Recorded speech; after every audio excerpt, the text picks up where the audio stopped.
I love the fact that, I could be writing about a totally different like experience. Like this song could be about like moving on, but then other people would take it as like a relapse moment. Like I want to go back. So it's like,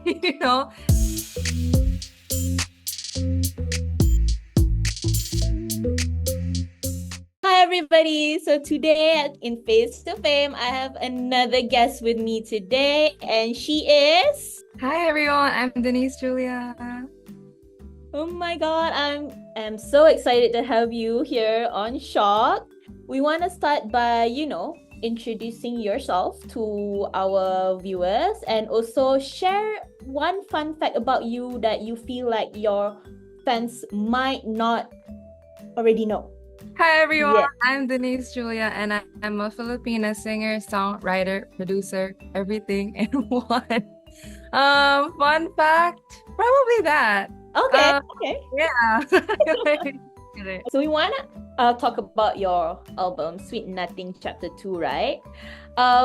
If you had to describe Sweet Nothing using just three emojis, which ones would they be?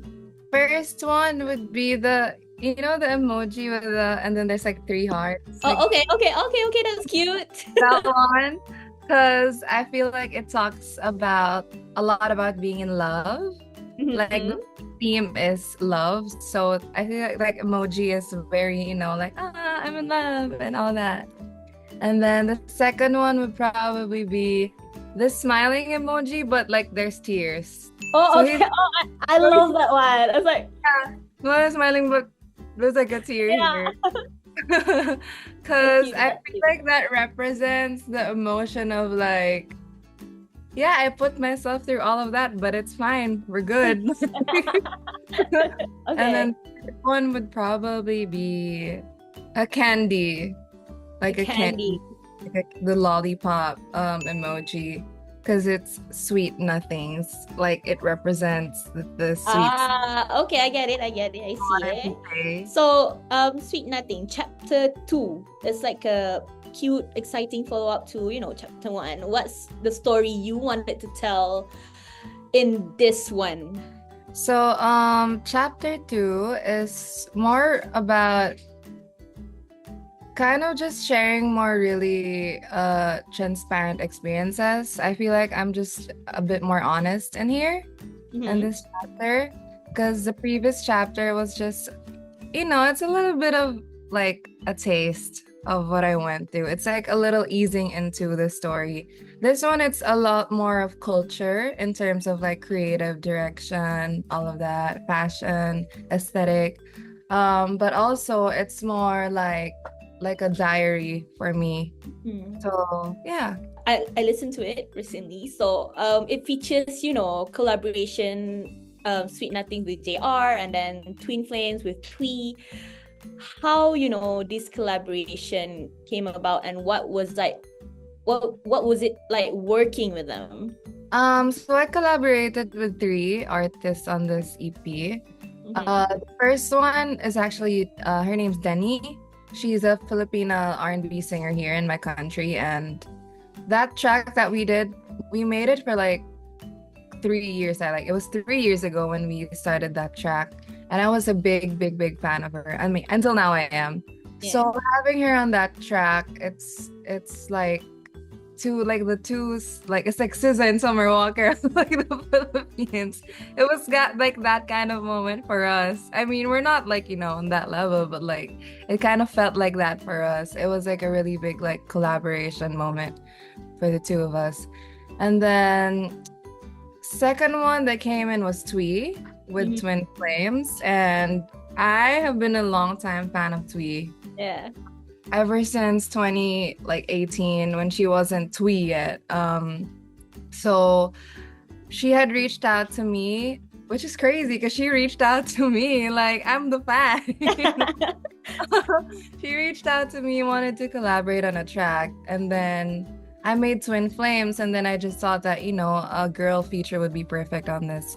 And then send it to her, and then like the next day or two, she sent me a whole verse back. And Oh. it was that fast. Oh, So wow. yeah, hands down. I also flew her in here my country for our music video actually. So she spent like a day or two here in the Philippines. Oh, that must be so much fun. Yeah, I had so much fun with her. She's the best. And then the third one is JR. He's the king Mm. of R&B here in my country. He's like a legend. So I grew up listening to him. I was like 10, 7 years old, like that age when he was like popping off.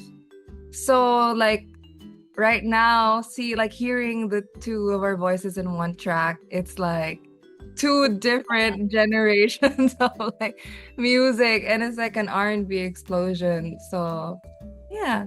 Okay, so you mentioned that in this chapter, you were more reckless and more free in your writing. So, how has your journey of self-discovery and coming out shaped your creative process? I think when it comes to the creative process, I don't really care much about the consequences anymore. Mhm. Like, if that makes sense. Yeah. Like, some of these songs, like the people that I wrote them about, I feel like they know that it's about them. So it's Okay. like it's that, it's that straightforward, and I just want to express what I feel. I want to express it through music, and like, yeah, at the end of the day, when like emotion and like the art comes together, it's like such a masterpiece. I feel like songs are at like their best when it's very raw, like straight out of emotion. So yeah. Yeah. So usually people, a lot of artists that I've interviewed have said that when they write a song, it's their song, it's theirs. So once it's out to the world, it's no longer theirs, right? It's now however people want to interpret it. And now, how do you feel now that some people like feel like, oh, I own this because I can relate it, but it's all indifferent according to their lives. So how do you feel? I love it. I love the fact that, I could be writing about a totally different like experience. It could be like this song could be about like moving on, but then other people would take it as like a relapse moment, like I want to go back. So it's like, it's interesting to hear their stories and like how they take it. I think me as an artist, I feel like my difference, I would say like what sets me apart from others is that I really take my fans through like my whole creative process, like from the songwriting, like sometimes I would freestyle over beats, I would share it to them. So right from that moment, like that I'm sharing the lyrics, sharing the story, it's already open to like their own interpretation. And they already have their own emotions that's like attached to it. So it's crazy, when it blows up, it's like, oh, it could be this for you and it could be this for you, but it's, different for me. Okay, so you mentioned your fans. So let's talk about your fans a little. So if your fans could pick a song to describe you, right? Not one of your own, which one do you think that choose? Oh gosh. One song? Yeah. I feel like it would be Aaliyah's At Your Best, You Are Loved. Okay. Ever since I was in my cover era, I had a whole like covering songs era. That's like the song that I would always sing.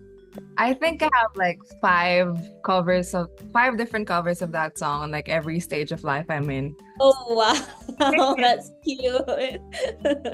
Okay, so what's one thing you think your fans don't know about the making of this album? They some of them might know it, but I'm involved in every single step. So production, vocal layering, writing, everything's like Been busy with this one. I'm involved in every single stage, every single song. It's like my baby. With your music now skyrocketing in popularity, fans, must be excited to see you perform live. What's your favorite part about connecting with them on stage? Oh, if I'm gonna be very specific, Mhm. I have this song called Butterflies that Okay.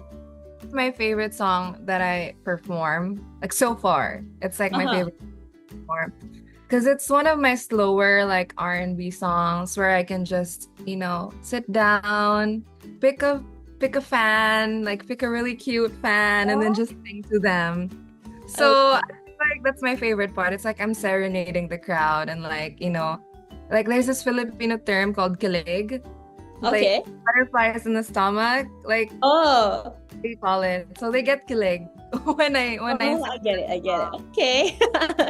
So whenever you meet your fan, is there any, fan stories or experiences that inspire you in writing your songs?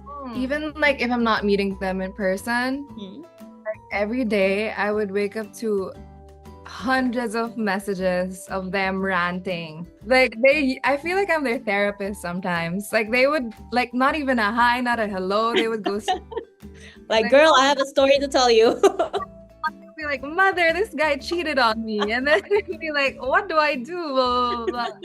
It's funny. Really cute. That's funny. That's cute. Okay. So when, touring and also writing, producing and all that, how do you, balance your busy schedule, and staying creative?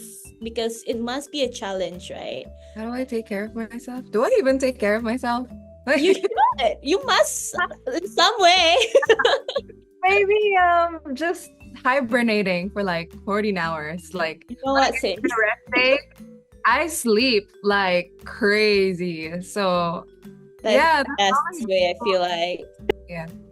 Okay, let's go to like some fun question now. Ooh. So we want to know, if you could trade lives with another artist for one day, who would it be and why? Wait, You can only pick one.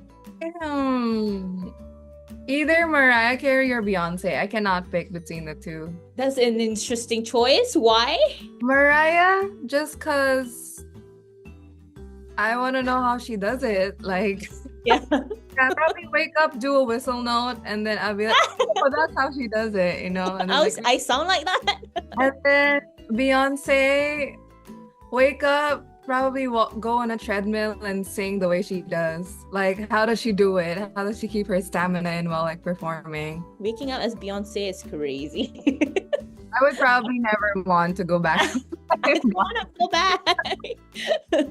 So you've achieved so much as as a Filipina artist. What advice would you want to give to young aspiring musicians who want to follow in your footsteps?